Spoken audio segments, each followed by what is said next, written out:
بسم الله الرحمن الرحيم نحمده ونصلي ونسلم على رسوله الكريم أما بعد فأعوذ بالله من الشيطان الرجيم بسم الله الرحمن الرحيم رب اشرح لي صدري ويسر لي أمري واحلل عقدة من لساني يفقه قولي صدق الله العظيم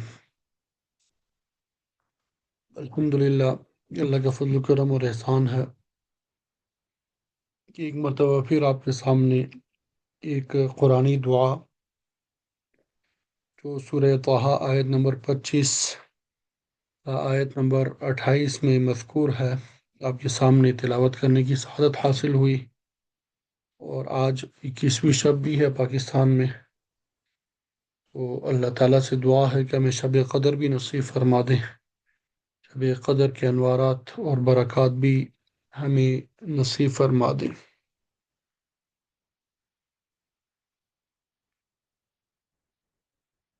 تو اس دعا کا ترجمہ سب سے پہلے آپ کے سامنے بیان کریں گے، پھر اس کے بعد تفسیر کی طرف آئیں گے۔ قال، کہا، ربی، اے میرے رب، اے میرے پروردگار، اشرح، تو کھول دے، لی، میرے لیے، صدری، میرے سینے کو، اشرح لی صدری، ربی، اے میرے پروردگار، اے میرے رب، آپ کھول دیجئے میرے لیے میرا سینہ، میرے لیے میرا سینہ،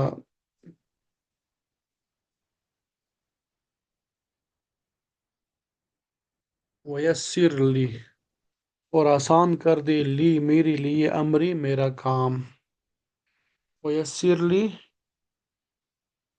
اور آسان کر دیجئے میرے لیے، امری، میرا کام، وحلل، اور کھول دیجئے، عقدتاً، گرا، من لسانی، میری زبان سے، یفقہو، تاکہ وہ سب سمجھ لیں، قولی، میری بات۔ تو یہ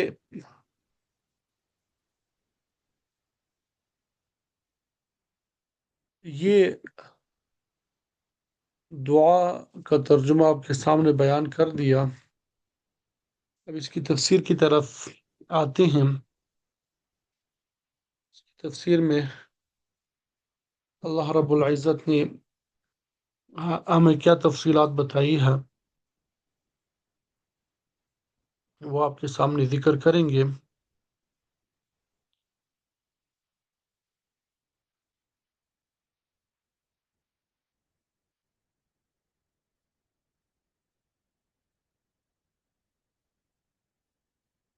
رب اشرح لی صدری ویسر لی امری واحلل عقدۃ من لسانی یفقہوا قولی، یہ حضرت موسیٰ علیہ السلام کی مانگی ہوئی دعا ہے۔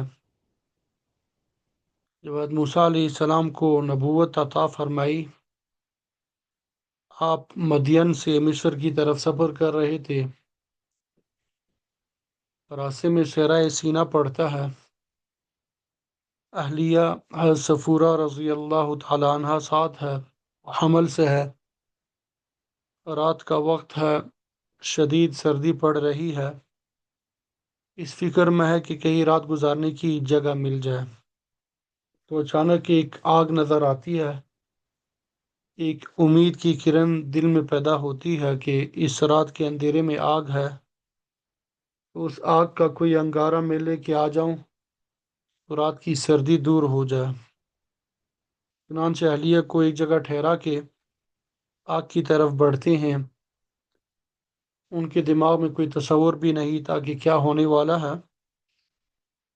جب آگ کے قریب پہنچتے ہیں تو آواز آتی ہے، اننی انا اللہ لا الہ الا انا فاعبدنی، اننی انا اللہ، بے شک میں ہی اللہ ہوں، لا الہ الا انا، میرے علاوہ کوئی معبود نہیں ہے، فاعبدنی، تو پھر میری عبادت کر دیجئے۔ پھر اللہ تعالیٰ سے ہم کلامی ہوئی، اللہ تعالیٰ نے آپ کو 2 معجزے عطا فرمائے، فرمایا کہ اپنی عصا زمین پہ پھینکو تو وہ سانپ بن گیا، اپنا ہاتھ بغل میں ڈالا تو اس سے روشنی پھوٹنے لگی، پھر حکم ہوا کہ ہم نے تم کو نبی بنا دیا، اب تم فرعون کے پاس جاؤ، اس کو ایمان کی دعوت دو، شاید وہ نصیحت مان لے، شاید وہ اللہ تعالیٰ سے ڈر جائے۔ تو اب ایک دم سے اتنی بڑی ذمہ داری کا بوجھ ڈال دیا گیا، تو اس وقت موسیٰ علیہ السلام کی کیا کیفیت ہوئی ہوگی جب آپ صلی اللہ علیہ وسلم پر نبوت اور رسالت کا بوجھ ڈالا گیا؟ اس کے نتیجے میں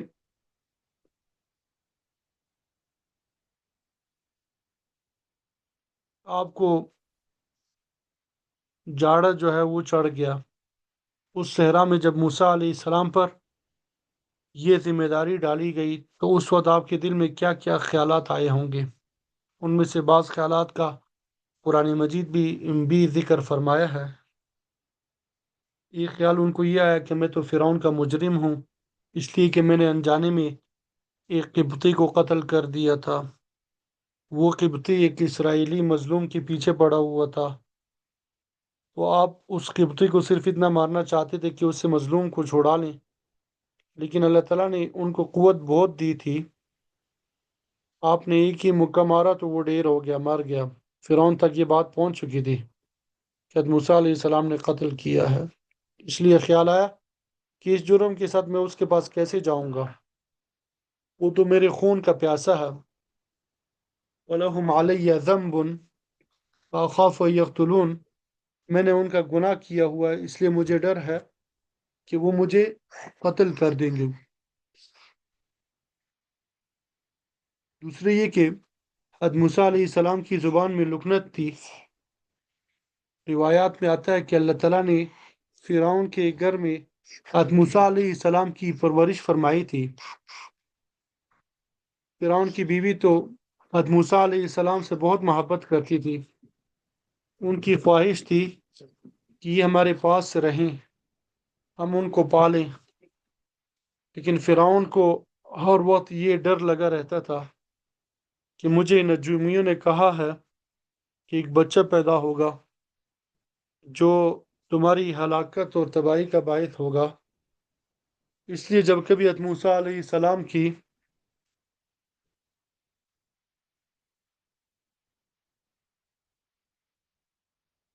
ایسی کوئی حرکت ہوتی تو وہ ٹھٹک جاتا تھا کہ یہ تو بہت ذہین بچہ ہے۔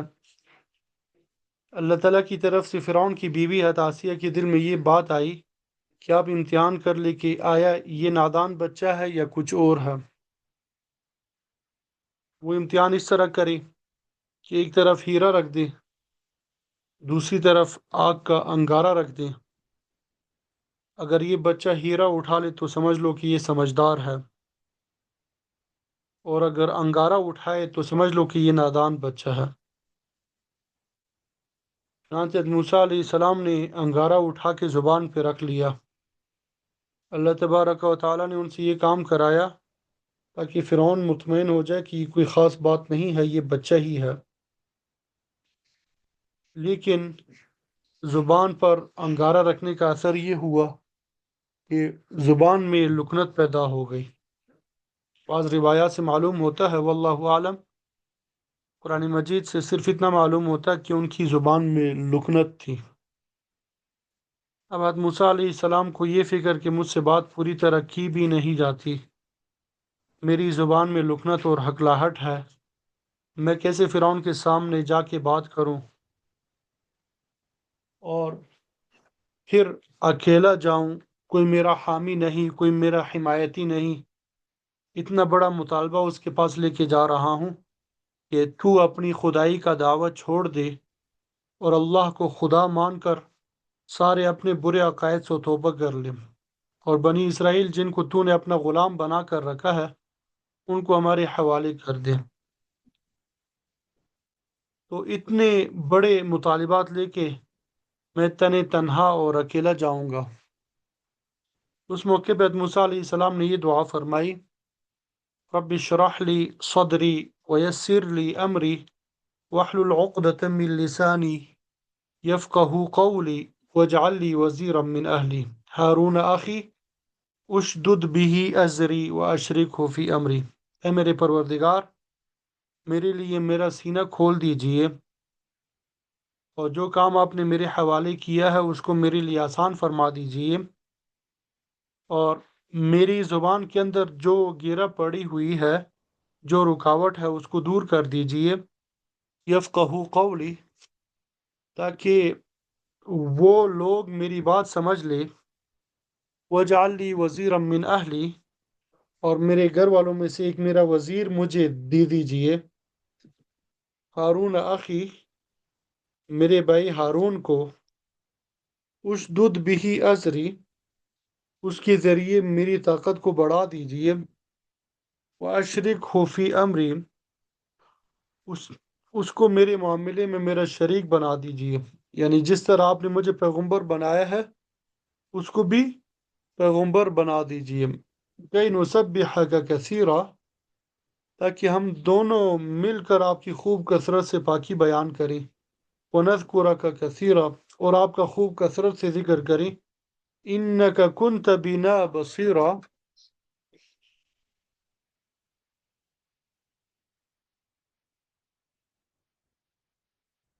اب دیکھیں، جو مشن سونپا جا رہا ہے،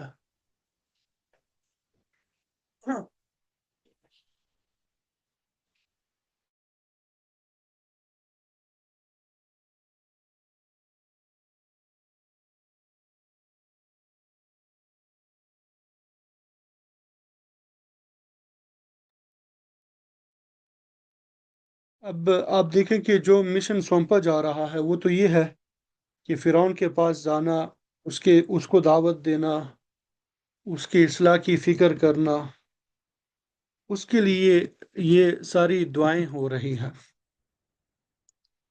اور اسی مقصد کے لیے ہارون علیہ السلام کی معیت مانگی، لیکن آخر میں مقصود یہ بتایا تھا کہ ہم آپ کی کثرت سے تسبیح کریں، کثرت سے آپ کا ذکر کریں، اور یہ بات ہر وقت پیش نظر رکھے کہ آپ ہمیں ہر وقت دیکھ رہی ہیں۔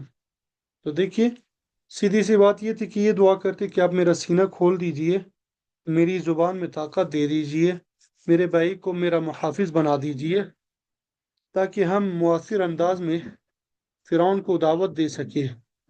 لیکن اس دعا میں فرعون کے پاس جانے کا اور اس کو دعوت دینے کا کوئی ذکر نہیں، بلکہ اس میں فرمایا تھا کہ ہم آپ کی تسبیح اور ذکر جو ہے کثرت سے کریں۔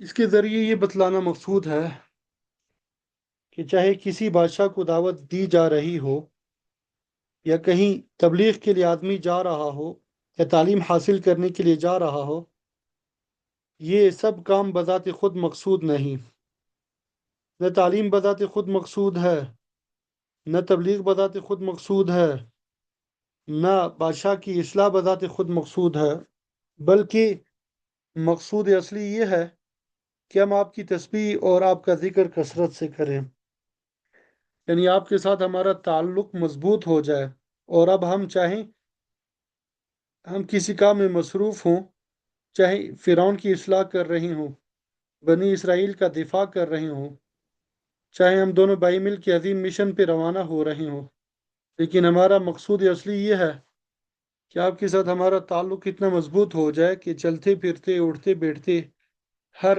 آن ہم آپ کی کثرت سے تسبیح کریں، کثرت سے آپ کا ذکر کریں۔ تو اس دعا میں ہمارے لیے سبق یہ ہے کہ ہم بعض اوقات راستے کو مقصود بنا لیتے ہیں، مثلا علم حاصل کرنا فرض ہے، لیکن بذات خود مقصود نہیں، بلکہ علم کا مقصود یہ ہے کہ آدمی اس پہ عمل کرے، مثلا تبلیغ کرنا، دوسروں کو دین کا پیغام پہنچانا یا تدریس کرنا بہت اچھا کام ہے، ثواب کا کام ہے، لیکن بذات خود مقصود نہیں۔ مقصود یہ ہے کہ تبلیغ اور تدریس کے ذریعے ہمارا تعلق بھی اللہ تعالیٰ کے ساتھ مضبوط ہو جائے، جس کو ہم تبلیغ کر رہی ہیں یا جس کو ہم پڑھا رہی ہیں اس کا تعلق بھی اللہ تعالیٰ سے مضبوط ہو جائے، یا مثلا جہاد کر رہی ہیں، جہاد اور کافروں سے لڑائی اپنی ذات میں مقصود نہیں، بلکہ مقصود یہ ہے کہ اللہ تعالیٰ کے حکم کی اطاعت میں اپنی جان قربان کی جائے۔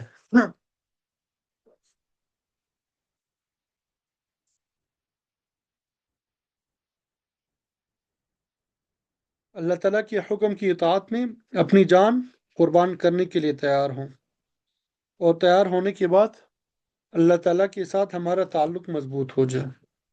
یعنی جب ہم جہاد کے میدان میں ہو، موت آنکھوں کے سامنے نظر آ رہی ہو، تو اس وقت زبان پہ یہ الفاظ ہونے چاہیے: غداً نلقى الأحبة محمدا وصحبه۔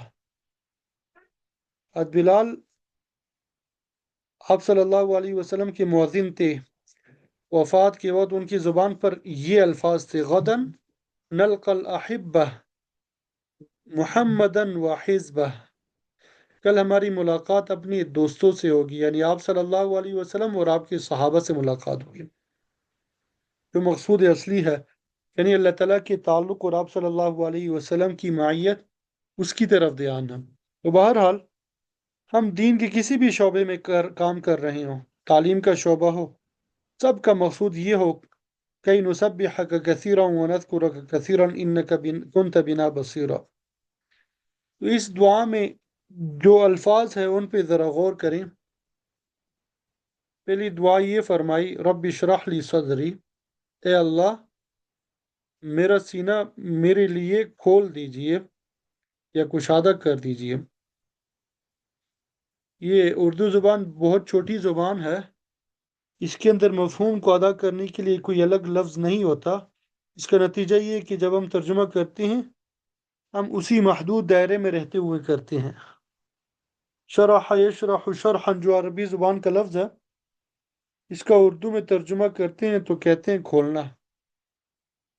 بعض اوقات اس کے معنی کسی چیز کو وسعت دے دینا کر لیتے ہیں، لیکن یہ دونوں معنی اس کے پورے مفہوم کو ادا نہیں کرتے۔ عربی زبان کا جو لفظ ہے شرح یشرح شرحا، اس کا معنی یہ ہوتا ہے کہ کسی چیز کی چھپی ہوئی صلاحیتوں کو کھول کر پھیلا دینا۔ کسی چیز کی چھپی ہوئی صلاحیتوں کو کھول کر پھیلا دینا، صرف کھولنا نہیں ہے، بلکہ چھپی ہوئی صلاحیتوں کو خوب پھیلا کر تفصیل کے ساتھ کھول دینا۔ جیسے کہا جاتا ہے کہ یہ فلاں کتاب کی شرح ہے، اس کا مطلب کیا؟ شرح کے معنی یہ کہ جو باتیں کتاب کے اندر پوشیدہ تھی، کتاب میں جو اغلاق تھا، اس شرح نے آ کر اس کتاب کے چھپے ہوئے نکات کو، وہ چھپے ہوئے خزانے کو وسعت کے ساتھ پھیلا دیا۔ تو شرح کے معنی یہ ہے۔ لہذا جب اللہ تعالیٰ سے یہ دعا کی کہ اے اللہ میرا سینہ کھول دیجیے، تو کیا مطلب؟ مطلب یہ ہے کہ اس سینے کے اندر جو اشکالات ہے، ابہام ہے، جو اجمال ہے، ان سب کو پھیلا کر کھول دیجیے اور مجھے مکمل اطمینان حاصل ہو جائے۔ اسی کو اردو میں کہا جاتا ہے شرح صدر ہو جانا، یعنی کسی بات پر اتنا اطمینان ہو جانا کہ اس میں دوسری جانب کا کوئی امکان باقی نہ رہے، اس کو شرح صدر کہتے ہیں۔ قرآن مجید میں اللہ تعالیٰ نے فرمایا: الم نشرح لک صدرک۔ آپ صلی اللہ علیہ وسلم پر اپنے انعامات کا ذکر کرتے ہوئے اللہ تعالیٰ نے فرمایا: کیا ہم نے تمہارا سینہ کھول نہیں دیا؟ کیسے کھولا؟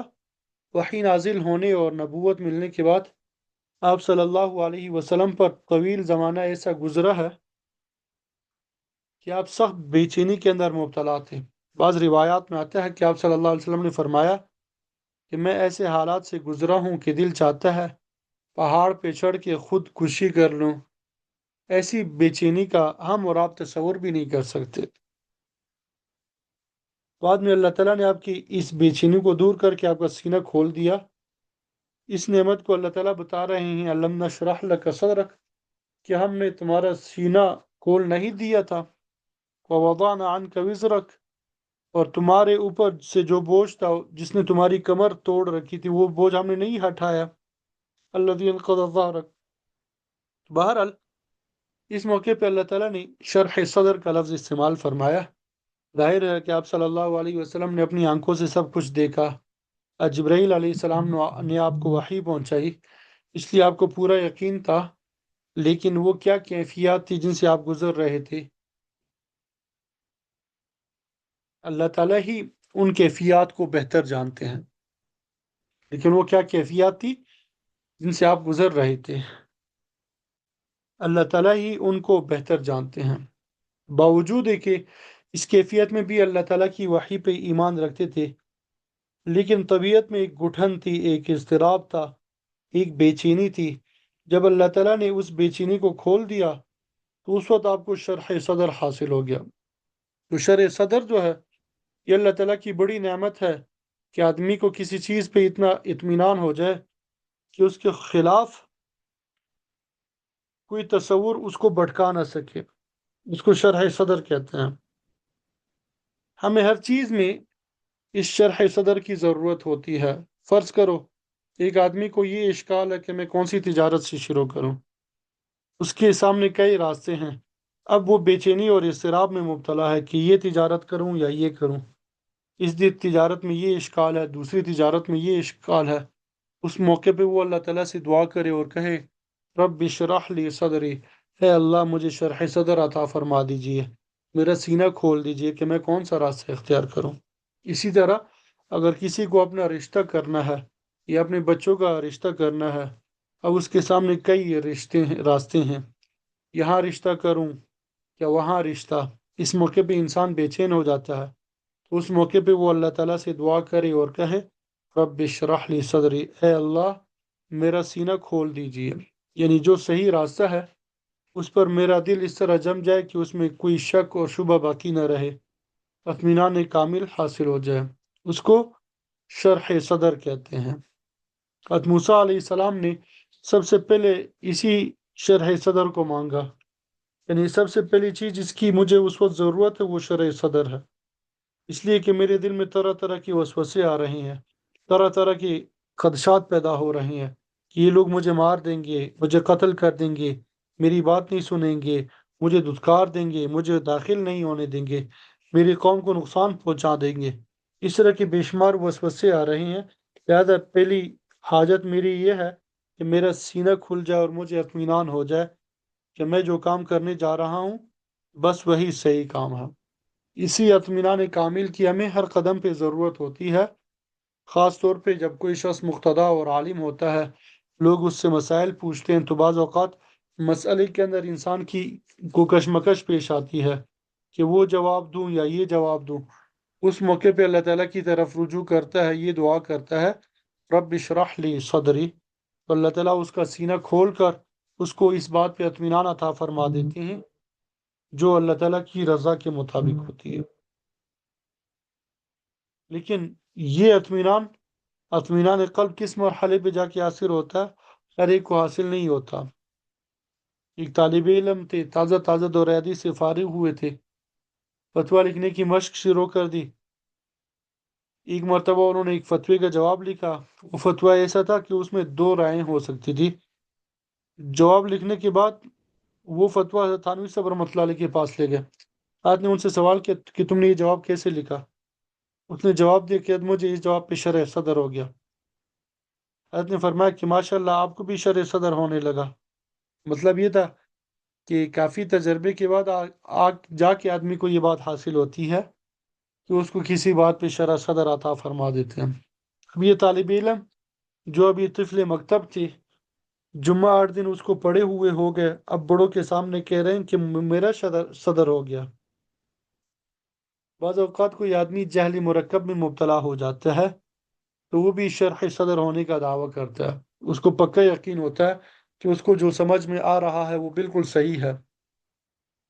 ایک شخص چلتے پھرتے آدمی تھے، بظاہر مولوی بن گئے تھے، ان سے کسی نے کوئی مسئلہ پوچھا تو انہوں نے اس مسئلے کا جواب دیا کہ میری نزدیک یہ ناجائز ہے۔ ایک بڑے عالم نے ایک عربی شعر میں اس کا جواب دیا، یقولون هذا عندنا غیر جائز فمن انتم حتى يكون لكم عنده، یعنی تم ہو کون کہ تمہیں عندی کہنے کا اختیار حاصل ہو گیا۔ تو بہرحال بعض اوقات جہل مرکب والے کو بھی شرح صدر ہو جاتا ہے، تو وہ شرح صدر شیطان کی طرف سے ہوتا ہے۔ لیکن یہاں پہ موسیٰ علیہ السلام اللہ تعالیٰ سے مانگ رہے ہیں کہ اے میرے پروردگار میرا سینہ کھول دیجئے۔ اس کھلے ہوئے سینے کی ہمیں ہر جگہ ضرورت ہے، ہر قدم پہ ضرورت ہے۔ ہم جو کام کر رہے ہیں اس پہ دل مطمئن ہو کہ ہم یہ کام صحیح کر رہے ہیں الحمدللہ۔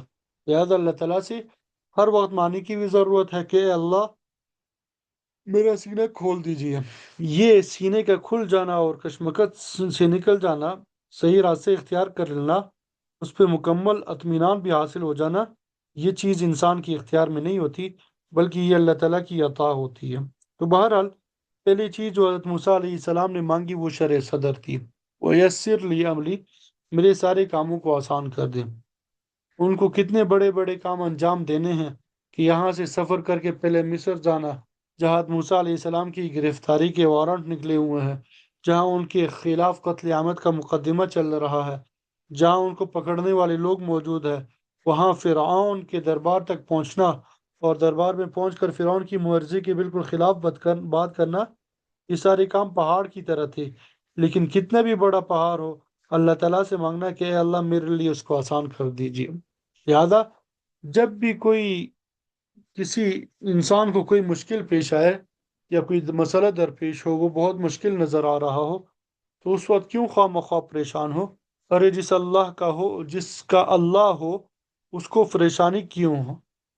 یہ مانگو کہ اے اللہ یہ مشکل نظر آ رہا ہے، اور کہو یسر لی امری، کہ اس کو میرے لیے آسان کر دیں۔ یہی عبدیت اور بندگی کا تقاضا ہے کہ بندہ محتاج بن کے اللہ تعالیٰ سے کہے کہ اے اللہ میرے لیے آسان کر دیجیے۔ اب صلی اللہ علیہ وسلم کا معمول یہ تھا، ما خیر النبی صلی اللہ علیہ وسلم بین امرین الا اختار ایسرہما، جب آپ کو دو چیزوں میں اختیار دیا جاتا کہ چاہو تو یہ کر لو، چاہے تو یہ کر لو، تو ان میں سے جو آسان چیز ہوتی ہے آپ اس کو اختیار فرماتے۔ اگر کوئی جعلی پیر ہو تو وہ مشکل راستے اختیار کرے گا تاکہ مریدین یہ دیکھے کہ ہمارا پیر کتنا بڑا مجاہد ہے، اتنا بڑا مشکل کام کر رہا ہے۔ لیکن آپ صلی اللہ علیہ وسلم فرما رہے ہیں کہ میں تو آسان راستے اختیار کرتا ہوں، کہ بندگی کا تقاضا ہے، اس لیے کہ اللہ تعالیٰ کے سامنے طاقت کا اظہار نہیں کرنا، بلکہ اس کے سامنے تو بندگی اور عاجزی کا اظہار کرنا ہے کہ اے اللہ یہ کام میرے بس میں نہیں ہے، آپ میرے لیے آسان کر دیں گے تو یہ کام ہو جائے گا، آپ کی آسانی کے بغیر کوئی کام نہیں ہو سکتا۔ تو اللہ تعالیٰ سے ہر کام میں آسانی مانگو اور کہو اللہم الطف بی فی تیسیر کل عسیر فإن تیسیر کل عسیر علیک یسیر، اے اللہ میرے ساتھ مہربانی فرما دیجئے، میرے ہر مشکل کو آسان بنا دیجئے، اس لیے کہ ہر مشکل کو آسان بنانا آپ کے لیے آسان ہے۔ تو بندگی کا تقاضا یہ ہے کہ آسان راستے کو اختیار کرے۔ مثلا مسجد جانا ہے، ایک طریقہ یہ ہے کہ لمبا راستہ پیدل طے کر کے پہنچے، دوسرا طریقہ یہ ہے کہ گاڑی میں بیٹھ کے چلا جائے۔ اب اگر واک کرنے یا ورزش کرنے کا خیال ہے یا یہ نیت ہے کہ مسجد جانے میں جتنے قدم ہوں گے وہ اللہ تعالیٰ کے راستے میں شمار کیے جائیں گے تو الگ بات ہے، لیکن گاڑی کی سہولت موجود ہونے کے باوجود اپنے آپ کو زبردستی کر کے آدمی پیدل جا رہا ہے، یہ دکھانا مقصود ہے کہ میں اتنا مشکل راستہ اختیار کر رہا ہوں، زیادہ مشقت برداشت کر رہا ہوں، تو یہ طریقہ سنت کے خلاف ہے۔ سنت یہ ہے کہ آدمی اپنے لیے آسانی کا راستہ تلاش کرے، اس لیے فرمایا ویسر لی امری کہ میرے معاملات جو ہے وہ آسان کر دیجئے۔ اسی دعا یہ فرمائی وَاحْلُلْ عُقْدَةً مِّن لِّسَانِي، میری زبان سے ایک گرہ جو ہے وہ کھول دیجئے۔ جس طرح میں نے آپ کو بتایا کہ حضرت موسیٰ علیہ السلام کی زبان میں ہلکی سی لکنت و رکاوٹ تھی، لیکن ایک رکاوٹ ظاہری ہوتی ہے اور ایک رکاوٹ معنوی ہوتی ہے، یعنی بظاہر زبان میں کوئی رکاوٹ نہیں ہے لیکن بولا نہیں جا رہا، تو یہ رکاوٹ معنوی ہے۔ تو ہم جیسے لوگ جو واعظ اور تقریر کرنے والے ہیں، بعض اوقات اس گمنڈ میں مبتلا ہو جاتے ہیں کہ ہم نے بڑی اچھی تقریر کی، ہم نے بڑا اچھا بیان کیا، ہم نے لوگوں کو بیان کر کے مسحور کر دیا، ہمارے بیان پہ لوگ رو رہے تھے، ان پہ گریہ طاری تھا۔ یاد رکھیں یہ سب اللہ تعالیٰ کی عطا ہوتی ہے، اگر وہ کسی وقت وہ عطا واپس لے لے تمہاری مجال ہے کہ تم کچھ بیان کر سکو۔ یہ جو زبان رواں ہو جاتی ہے اس کی وجہ یہ ہوتی ہے کہ اللہ تعالیٰ زبان کی گرہ کھول دیتے ہیں، اگر ان کی طرف سے گرہ ڈال دی جائے تو پھر ہزار ہاں مضامین میں بھی تمہارے دماغ میں آ رہے ہوں لیکن زبان پہ کوئی لفظ نہیں چلے گا، اس لیے موسیٰ علیہ السلام نے یہ دعا فرمائی۔ چوتھی دعا یہ فرمائی یفقہوا قولی، کہ اے اللہ اگر میری زبان کھل بھی گئی اور میں نے اچھی طرح دعوت بھی دے دی، لیکن میری بات ان کے دل میں نہ اتری، اے اللہ ایسا کر دیجئے کہ وہ لوگ میری بات کو سمجھ بھی لیں، وہ بات ان کے دل میں اتر بھی جائے۔ تو بہرحال یہ موسیٰ علیہ السلام کی دعا ہے، اور بزرگوں نے فرمایا کہ جب کسی کو کہیں بیان کرنا ہو یا کسی کو درس دینا ہو تو اس درس سے پہلے یہ دعا پڑھ لینی چاہیے۔ لیکن یہ دعا صرف بیان، تقریر اور درس و تدریس کے ساتھ مخصوص نہیں ہے، بلکہ آدمی جہاں کہیں کسی کشمکش کا شکار ہو کہ یہ کام کروں یا نہ کروں، اس موقع پہ بھی یہ اللہ تعالیٰ سے دعا کر لو۔ تو خلاصہ یہ کہ جو حاجت ہو، جو مسئلہ درپیش ہو، تو ایک مومن کا کام یہ ہے کہ وہ رجوع اللہ کرے۔ اسی کو انابت کہتے ہیں اور اسی کو اخبات کہتے ہیں۔ قرآن مجید نے فرمایا منیبین الیہ، اللہ یجتبی الیہ من یشاء ویہدی الیہ من ینیب۔ اسی کو مخبت بھی کہتے ہیں، کہ جو اللہ تعالیٰ کی طرف کثرت سے رجوع کرنے والا ہو، اس کے ساتھ تعلق رکھنے والا ہو، وہ ہر چیز اللہ تعالیٰ سے ہی مانگتا ہو، وہ منیب ہے۔ قرآن مجید میں اللہ تعالیٰ نے فرمایا ان فی ذلک لآیۃ لکل عبد منیب۔ تو جب بندہ اللہ تعالیٰ کی طرف رجوع کر لیتا ہے، رجوع کرنے کا عادی بن جاتا ہے، تو اس کے اوپر علوم وارد ہوتے ہیں، اور اللہ تعالیٰ اس کے اوپر ایسے علوم وارد فرما دیتے ہیں جو دوسروں کے تصور میں بھی نہیں آتی۔ اللہ تعالیٰ اپنے فضل و کرم سے، اپنی رحمت سے ہم سب کو رجوع اللہ کی توفیق عطا فرما دے، اپنا ہر کام اور اپنی ہر حاجت اللہ تعالیٰ سے مانگنے کی توفیق عطا فرما دے۔ وآخر دعوانا ان الحمد للہ رب العالمین۔